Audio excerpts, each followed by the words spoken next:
Hey everyone, welcome back to another little devotion, one of our catch-up calls. This week we've got CJ. CJ, how are you? What are you up to at the moment? I'm doing really well, thank you. I'm doing great considering lockdown and stuff. Yeah. What am I doing at the moment? Well, I've joined the nation in lockdown. But no, I am currently working for an organisation called Kick. So they are a sports charity and they go into schools in the London area and soon like the rest of the country, and they share the love of God through sports and support and also dance now. So we do sports, dance and mentoring. So I'm a PE coach, a dance coach, and I do mentoring as well a couple of days of the week. Wow. And sharing God's love. How is that working at the moment with like lockdown and everything? Must be quite hard. Yeah, it's quite exhausting. Like at first it was a bit stressful, like coming back in January, because it was like, what are we doing? How's it going to work with like less kids? And there's the extra stress of obviously like wash your hands, keep distance. But I'm actually loving it. So we've got just the key workers and the vulnerable young people. And we've got, some of my classes have got like 16, so that's quite a lot. But then some are like 5 or 6. But yeah, we're just doing games and MP and just keeping it really chilled, but trying to keep normality. Yeah. And then with the young people I'm mentoring, obviously to keep social distance and not have that possibility of contracting it from each other. We go outside and do sports on the field. If I'm doing mentoring, we just chat about how their week's going, what they're finding challenging at the moment, and just anything they want to chat about. So yeah, it's a bit strange, but also it's nice to have that normality of going into work at the moment. Yeah, and you kind of live at work in some ways, don't you? In the block of flats. Well, not anymore. Not anymore. So, okay. Well, I still live. So I used to work at a youth centre in London. Right. Yeah. And above it was accommodation, which I live in, which is like a Christian accommodation. Like, yeah, Christians live there. So we're like a group of Christians, and we pray for the community that I live in and for the young people in the area. So I'm still living there. So that's a blessing. We still get to use the facilities that the youth centre's got. It's also hard because the young people aren't able to use it. But now I have to travel out into the different areas of London that I work in. Okay. How is like youth work in London? Like, did you do much youth work when you were back at Lighthouse, or what kind of like got you into youth work, and like what's it like doing youth work in London, because that it's such a diverse place? It's so like, yeah, I can just imagine it's really good fun.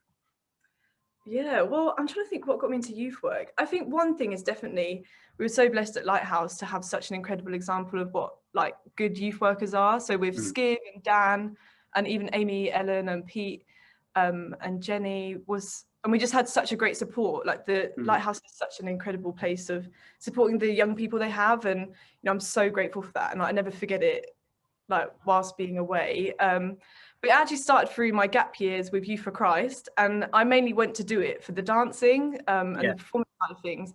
And actually through that's where I found my love for young people. I always loved working with children, but I didn't think I'd ever go into working with like teenagers. But yeah, so I did my gap years of Youth for Christ, and then I ended up working for a church for 1.5 years. And that was doing their food bank, and then the youth work, like the being in a church setting, doing like pastoring the young people, I guess, in and then I ended up, I don't know if I've told the story to many people really, but I was just visiting a friend in London, and I felt like my contract had come to an end at church, at the church in Birmingham, and I felt like God was sort of calling me to London, and I wasn't sure what for. So when I was visiting my friend, I was like, okay, God, if you do want me in London, like just make it clear, like bring something up, maybe coming week that I'm in London.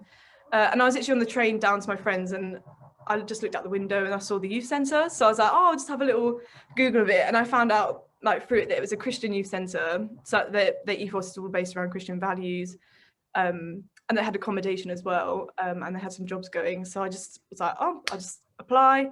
I did like a trial week to see what it was like and if I liked it. And then they were like, if you want to come, you can come. And I was like, I feel like that's what God wants. So ended up coming to London, and it's very, I think Birmingham, that's very obviously different to Norfolk, very like multicultural, and the issues the young people have is so different to what we have or we had in Norfolk.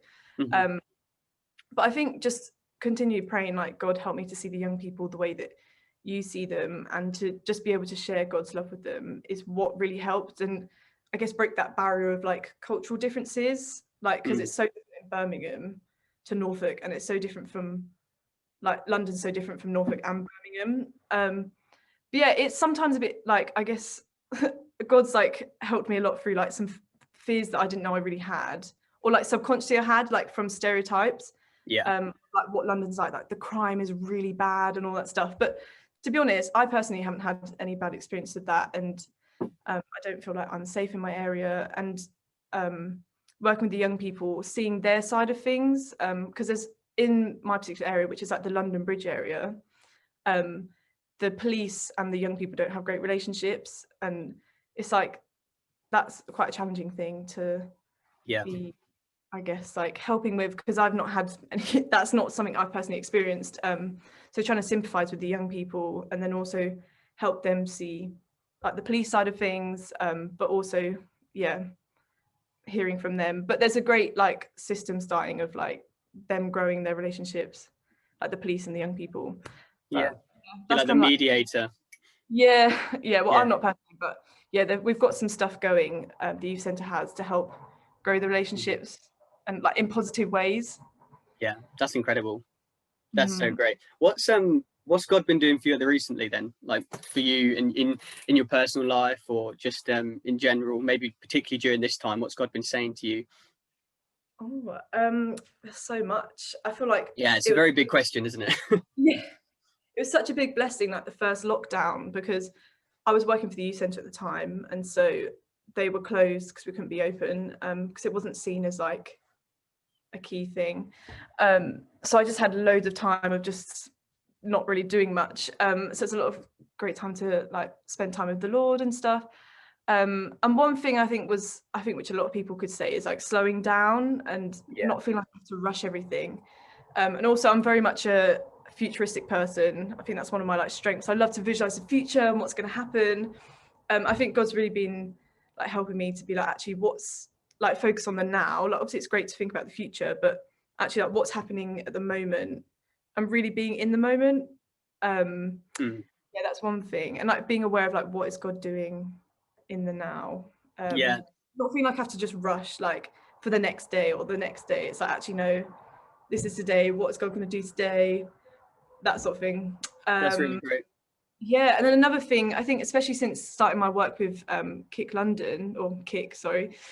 is really just growing in character. So each month we do a different value with the young people within our lessons. So like kindness, peacefulness, last month's was perseverance, and then through that we link like a Bible story, sort of pushing it back to God. And even those things, which is for the young people, is a really good challenge for ourselves as coaches to be like, oh, how's that looking in my life? So I guess growing in character as well, like that's been amazing to use what I'm teaching the young people to actually teach myself as well. Like God's really using that. And another thing is just like a deeper understanding. God's like blessed me with such an incredible church now, which is amazing to find during lockdown, because it's taken me quite a while to find it. But there's such a church which just loves the word, and they're not like airy fairy, and they they always love to go back to the word and the truth. Nice. Growing and understanding that, like it's been challenging because some people like are just on it, but that's been, I guess, something which God's growing me in, is like a deeper understanding of his word. And like practically like day to day, and like finding a love for it. Like I did enjoy spending time like reading the word before, but like actually really, really enjoying it. Yes, that's a few things I'd say. That's incredible. Thank you. I think the whole thing about the slowing down and noticing God in the everyday it just seems to be like this recurring theme, just in some of the other catch-up calls, but just in chats to everyone, it seems to be something that God's really just been kind of like, hey, just live in the moment and just be with me for a minute. And that's maybe an encouragement to people as well. Like if they haven't tried to just, it's so easy just to be thinking when we're coming out of lockdown, when we're doing this, what's going to happen.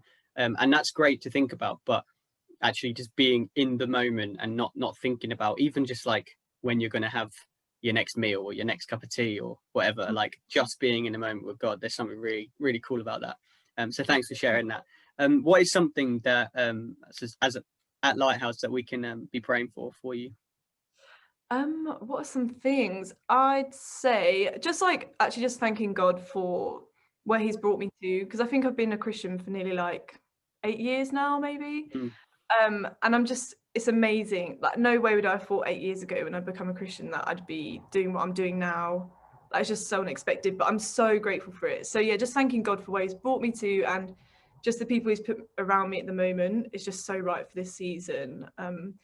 And like the job I've got, I'm just so grateful for it. And then yeah, I think just continuing to like pray for my continued growth in like my abilities of like coaching and in dance and PE, and also mentoring, because I don't want to be doing it from like, you know, I want to be better every day. I want to be better at doing what I'm doing, and through it like glorifying God. So I think that. And then is there anything else? I guess just continuing to just pray for like continued growth in my relationship with God. That's always a good one. No, that's awesome. Yeah, like daily growth in that. Yeah. Just particularly at this time as well with what you do, I think it's incredible that you're still able to do it, and you've got such a positive mindset and everything. So just encourage everyone just to be praying that protection over you, and for those opportunities just to keep coming up, I suppose, during this time that's so uncertain. But you've got a great mindset. It's really encouraging. But thank you so much for joining us, CJ, and everyone else for watching and everything. Thank you for just spending some time with us. Have a really great rest of your weeks, and we'll see you soon. Thanks, CJ.